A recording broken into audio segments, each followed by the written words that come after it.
अस्सलाम एवरीवन। तो हम पढ़ रहे थे हमारे ओडोंटोजेनिक ट्यूमर्स ओरल पैथोलॉजी में। हमने पढ़ा था लास्ट लेक्चर में, लास्ट 2 लेक्चर्स में। एक हमने पढ़ी थी हमारे ओडोंटोजेनिक ट्यूमर की क्लासिफिकेशन और दूसरी हमने पढ़ी थी अमीलोब्लास्टोमा।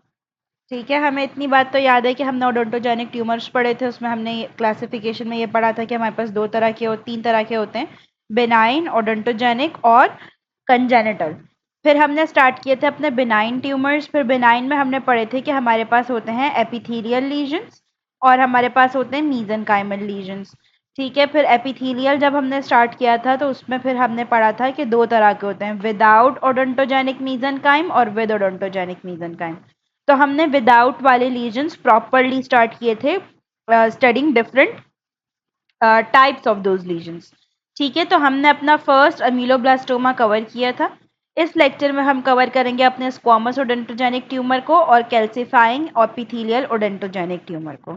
ठीक है, सो मूविंग ऑन, अब हम पढ़ते हैं हमारे स्क्वामस ओडेंटोजेनिक ट्यूमर को और कैल्सिफाइंग ओडेंटोजेनिक एपिथेलियल ओडेंटोजेनिक ट्यूमर को। तो जो स्क्वामस ओडेंटोजेनिक ट्यूमर है उसके बारे में बेसिक बेसिक चीज़ें याद रखनी है। एक कि ये हमारे अकर होता है 2 रूट्स के दरमियान। ठीक है, sorry, this is a rare neoplasm typically occurs between the roots of the teeth. ठीक है, आपके पास ट्रायंगुलर या यूनिलॉक्यूलर रेडियोलुसेंसी देगा। ठीक है, और जब हम इसको हिस्टोलॉजिकली देखेंगे तो हमें स्क्वामस सेल के आइलैंड्स दिखेंगे। ठीक है, इसकी ट्रीटमेंट क्या है कि हम इसको एक्सीजन कर दें, इसकी लोकल एक्सीजन कर दें और इसकी रियकरेंस रेयर होती है। ठीक है, इतने ज़्यादा रियकर नहीं होते, बहुत मतलब 100 में से कहीं एक होगा जिसकी रियकरेंस हो जाएगी, वरना नहीं होती है। ठीक है, तो ये था हमारे पास स्क्वामस सेल ओडोंटोजेनिक ट्यूमर। फिर हमारे पास आ जाता है कैल्सिफाइंग एपिथेलियल ओडोंटोजेनिक ट्यूमर। अच्छा, अब जो कैल्सिफाइंग एपिथेलियल ओडोंटोजेनिक ट्यूमर होता है, इसका दूसरा नाम है पिंडबर्ग ट्यूमर, ये लिखा हुआ है अलग से। ठीक है, इसके बारे में हमें क्या क्या चीज़ें याद रखनी है। एक तो ये हमारे पास लोकली इन्वेजिव होता है। ठीक है, लोकली इन्वेजिव नियोप्लाज्म है। दूसरा, इसमें हमारे पास अमाइलॉइड मटेरियल जो होता है, एक तो वो होगा। दूसरा, ये हो सकता है कि ये मटेरियल में भी कैल्सिफाइड हो या कैल्सिफाई हो जाए। ठीक है, इसके जो अकरेंस है वो बहुत रेयर है। 1% ओडोंटोजेनिक ट्यूमर्स में से जो है वो एक आध जो है ये CEOT निकल जाता है। ठीक है, 20 to 60 ईयर्स ऑफ एज के दरमियान होता है। इंट्राऑसियस लीजन होता है ये, लेकिन कभी कभी इसका पेरिफेरल वेरिएंट भी देखने को मिल जाता है। ठीक है, ये इधर लिखा हुआ है अगर आप लोग अटेंशन नहीं दे रहे हैं। इंट्राऑसियस लीजन है, लेकिन कभी कभी हमें इसका पेरिफेरल वेरिएंट भी देखने को मिल जाता है। इसके अलावा ये मोस्ट कॉमनली कहाँ पे हो रहा होता है? आपके मैंडिबल के प्रीमोलर रीजन में। ठीक है, वैसे तो एल्वियस के किसी भी पार्ट में हो सकता है, लेकिन मोस्ट कॉमनली जो ये हो रहा होता है वो मैंडिबल की प्रीमोलर रीजन में हो रहा होता है। क्लिनिकल और रेडियोग्राफिक फीचर्स की अगर हम बात करें तो क्लिनिकली ये हमारे पास एसिम्प्टोमेटिक होगा, स्लो ग्रोइंग मास होगा और हमारी जॉ जो होगी ना वो एक्सपैंड होगी, डीफॉर्म होगी। ठीक है, और इसके अलावा जो है हमें क्या देखने को मिलेगा कि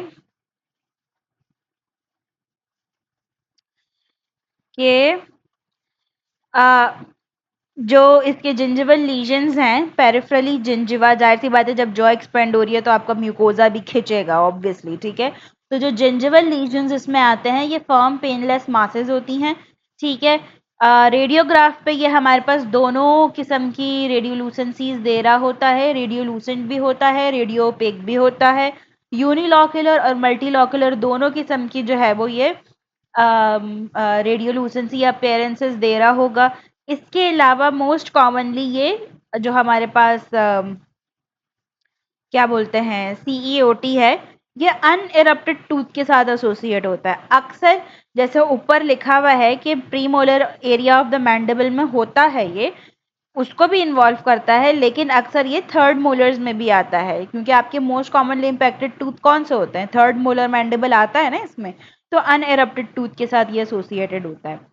ठीक है, फिर इसकी हिस्टोपैथोलॉजी। अच्छा, हिस्टोपैथोलॉजी में बहुत सारी चीज़ें याद रखनी है, तो अब यहाँ से बहुत पे अटेंशन वाला जो है ना, अटेंटिव रहना है हमने, क्योंकि इसमें बहुत सारी बातें लिखी हुई हैं। ठीक है, तो जो हिस्टोपैथोलॉजी है उसकी ये है कि अगर हम देखें तो हमें कैल्सिफिकेशंस मिलेंगी। ठीक है, सॉलिड पेल वाइट अपेयरेंस की, और कैल्सिफिकेशन मिलेगी जिसका फोकाई जो है वो वेरिएबल होगा। ठीक है, विद वेरिएबल फोकाई होगा। ठीक है, islands and sheets of polyhedral epithelial cells, या तो आइलैंड्स होंगे या शीट्स होंगे, किसके? Polyhedral epithelial cell. और ये किसके अंदर होंगे?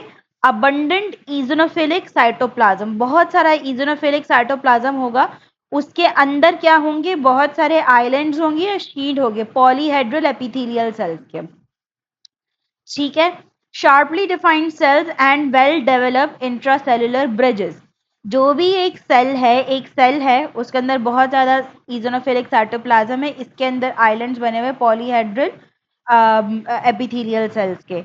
अब ये जो सेल है ना, वो कह रहे हैं कि this cell is well defined, sharply defined cell will well develop intracellular bridges, दो सेल्स के दरमियान जो ब्रिज होता है ना, वो इंट्रासेल्युलर ब्रिज होता है।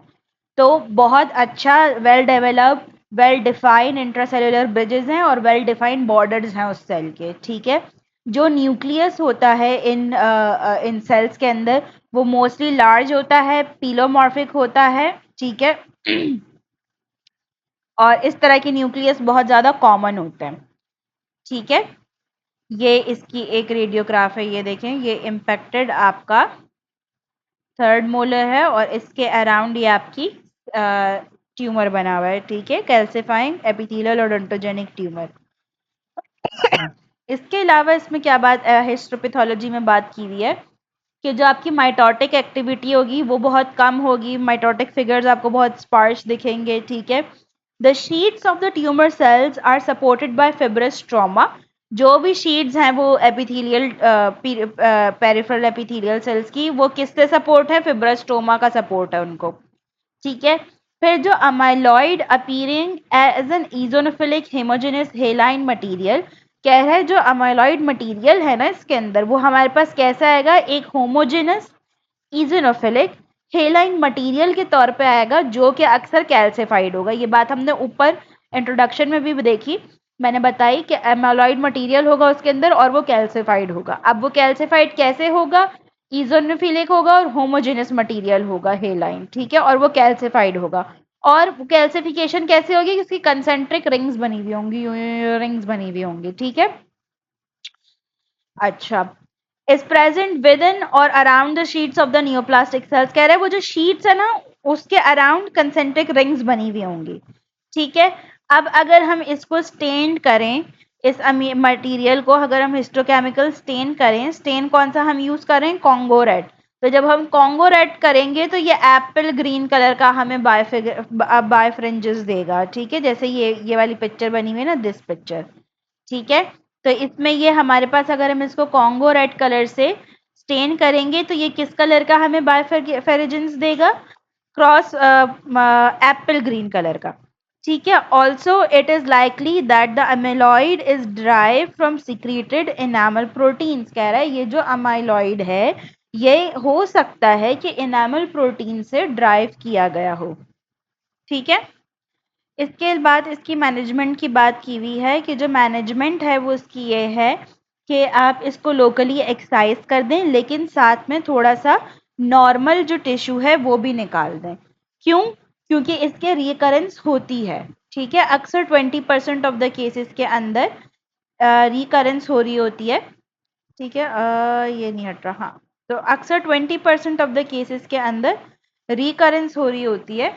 ठीक है, इसलिए हम इसको लोकल एक्जिशन करते हैं, लेकिन लोकल एक्जिशन ऐसे कि साथ में हम मार्जिन ऑफ नॉर्मल टिश्यू निकाल देते हैं। ठीक है, तो ये था हमारे पास कैल्सिफाइंग एपिथेलियल ओडोंटोजेनिक ट्यूमर का सारा इंफॉर्मेशन जो हमें याद रखना है, और उसकी मैनेजमेंट, उसके हिस्टोपैथोलॉजिकल फीचर्स, उसके रेडियोग्राफिक फीचर्स, उसकी क्लिनिकल अपेयरेंस और थोड़ा सा उसका इंट्रोडक्शन। ठीक है, तो ये सब हमने इसमें कवर किया है। नेक्स्ट लेक्चर में सॉरी हम अपना एडिनोमेटॉइड ओडोंटोजेनिक ट्यूमर कवर करेंगे। ठीक है, तो अगर कोई क्वेरी हो, कोई सवाल हो, कोई कंफ्यूजन हो, कुछ भी हो, do comment down, do approach me on Instagram. I go by the name of Dr. Barira Mushtaq. Follow me and subscribe my channel and share my videos.